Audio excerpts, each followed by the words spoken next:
Hello SSC শিক্ষার্থীবৃন্দ, আজকে আমরা ক্যালকুলেটরের সাহায্যে বাইনারি সংখ্যার যোগ শিখব। কীভাবে দেখো, সর্বপ্রথম দুইবার মোডে প্রেস করবা, এরপর বেস লেখা আছে 3, এরপর 3 নিবা। এটা আছে কোথায়? ডি, ছোট্ট করে এই যে ডি ডিসিমেল আছে। এটাকে আমার বাইনারি যোগ যেহেতু বাইনারি নিতে হবে।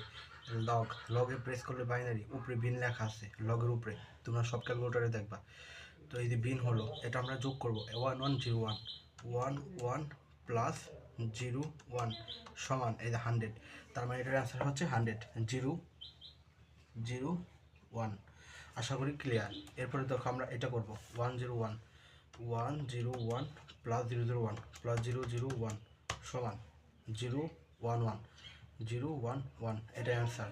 এরপরে এটা আমরা বাইনারি যোগ করব 1101 প্লাস 1011।